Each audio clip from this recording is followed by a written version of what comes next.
Gloire à l'Éternel des armées. Alléluia. Bienvenue à une minute de prière de ce vendredi 19 juin 2026. Le Seigneur a mis en mon cœur le désir de partager avec vous ce passage de Marc chapitre 8, le verset 27 que je lis au nom de Jésus-Christ. Jésus s'en alla avec ses disciples et il leur fit en chemin cette question. Qui dit-on que je suis ? Il a dû y avoir une pause, un silence entre la question du Seigneur et la réponse des disciples.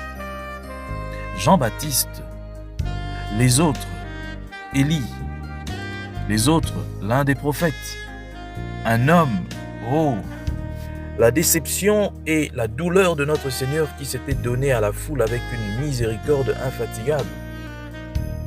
Si nous descendions avec notre Seigneur dans les vraies profondeurs de douleur où il se trouva à ce moment où la réponse de ses disciples montrait qu'il était définitivement rejeté, l'homme de douleur, connaissons-nous cette tristesse, non d'être rejeté nous-mêmes, mais de voir notre Seigneur l'être.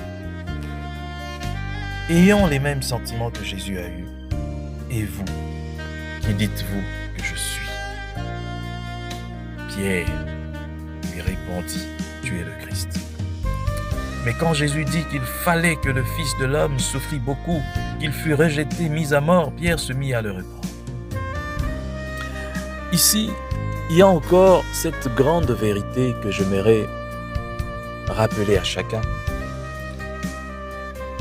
Le Seigneur Jésus-Christ, lorsqu'il parle de ce qu'il devrait ou il devait accomplir, il ne nous le dit pas comme quelque chose pouvant se passer, mais comme quelque chose devant se passer. Ce petit passage nous montre combien est-ce que nous devons nous mettre sur la ligne de notre Seigneur plutôt que de vouloir le placer sur notre ligne. Le Seigneur Jésus est venu avec un but principal précis. Et Paul, par sentiment, voulait le désorienter.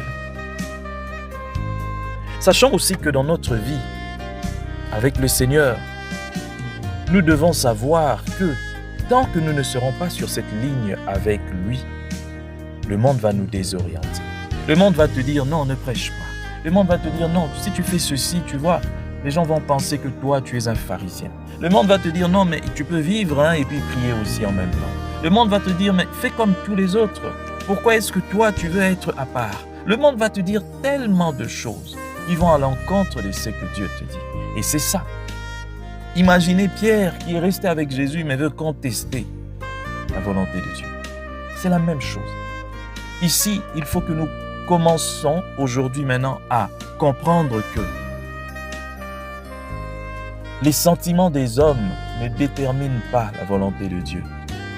Ce que Dieu veut de toi, ce n'est pas ce que les hommes veulent. Je me rappelle encore, il fut un temps après mon ordination, tout le monde voulait que j'ouvre une église, alors tout le monde parlait, il faut ouvrir une église, il faut chercher. Et tellement que les gens parlaient comme ça, j'ai commencé aussi à chercher des salles et puis tout ça. Et puis à un moment, je me suis arrêté, j'ai dit, mais est-ce que Dieu veut vraiment que je fasse ça ? Est-ce que Dieu nous appelle pour que nous finissions nous tous comme des pasteurs avec des églises locales, que nous devenions je ne sais pas quoi ? Non. Tu es d'abord pasteur de l'église corps du Christ. C'est ça, c'est que Dieu m'a révélé. En étant pasteur de l'église corps du Christ, tu as une grande responsabilité. Le monde aujourd'hui, c'est un village planétaire. Tu peux parler au monde entier. Si aujourd'hui tu as une petite église, si je te voulais dans cette petite église, ça veut dire je te voulais seulement pour un petit nombre de personnes. Mais ta mission est plus grande. Tu dois impacter le monde. Oh Seigneur, donne-moi cette possibilité, cette force. Puisque c'est toi qui m'envoies, toi-même, ouvre les voies pour que je puisse suivre ce monde. Mon frère, ma sœur, c'est l'occasion pour toi aussi de ne plus t'aligner sur ce que les hommes pensent, mais sur ce que Dieu veut pour toi. Que Dieu bénisse sa parole, qu'il bénisse tous qui m'ont suivi, que cette parole atteigne les extrémités de la terre dans le nom puissant du Seigneur Jésus-Christ. Amen. Bonne soirée à tous.